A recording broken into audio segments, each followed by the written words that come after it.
தமிழ்நாட்டிற்கு கொடுக்கப்பட வேண்டிய 2152 கோடி ரூபாய் கல்வி நிதியை தமிழ்நாடு இந்தி மொழியை ஏற்றுக்கொண்டால் மட்டுமே கொடுக்க முடியும் என்று ஒன்றிய கல்வி அமைச்சரான தர்மேந்திர பிரதான் அறிவித்திருக்கிறார்.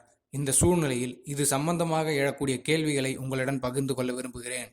முதலாவது கேள்வி, இந்தி மொழியை ஏற்றுக்கொண்டால் மட்டுமே தமிழகத்திற்கு நிதி தர முடியும் என்று கூறக்கூடிய மத்திய அரசானது தமிழர்கள் இந்தியை ஏற்றுக்கொள்ளும் வரை தமிழ்நாட்டிலிருந்து ஒரு பைசா கூட வரியை வசூல் செய்ய மாட்டோம் என்று கூறுமா? அடுத்ததாக, தமிழ்நாட்டு மாணவர்கள் மூன்றாவது மொழியாகிய இந்தி மொழியை கற்றுக்கொள்ளாததன் மூலமாக இந்தெந்த பாதிப்புகளுக்கு ஆளாகியுள்ளனர் என்பதை பட்டியலிட முடியுமா?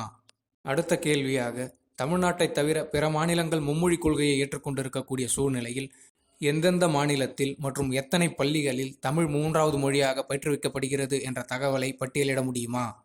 இந்தி மொழியை திணிப்பதன் மூலமாக கல்வி மற்றும் பொருளாதாரம் போன்ற பல்வேறு துறைகளில் தமிழ்நாடு தற்போது அடைந்திருக்கக்கூடிய முதன்மை மாநிலம் என்கிற தாழ்ந்த நிலையிலிருந்து இந்தந்த துறைகளில் தற்போது 20-25 என்கிற இடங்களை வகிக்கக்கூடிய உத்தரப்பிரதேசம், பீகார் மாதிரியான நிலைக்கு தமிழகத்தை உயர்த்த துடிக்கிறார்களா?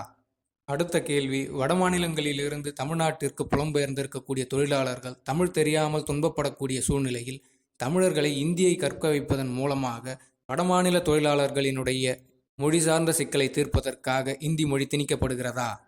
அதேபோல் வடமாநிலத்தை சேர்ந்த அரசியல் தலைவர்கள் தமிழ்நாட்டிற்கு வரும்பொழுது மொழிபெயர்ப்பாளரை வைத்துக்கொண்டு பொதுக்கூட்டம் போன்றவற்றை நடத்த வேண்டியுள்ளது. தமிழர்களை இந்தியை கற்க வைத்துவிட்டால் நமக்கு சுலபமாக இருக்குமே என்ற காரணத்தினால் இந்தி திணிக்கப்படுகிறதா?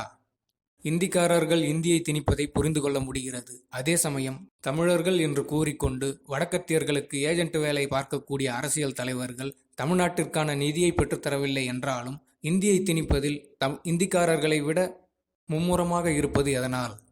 இதுபோன்று பல்வேறு விதமான கேள்விகள் எழுகின்றன.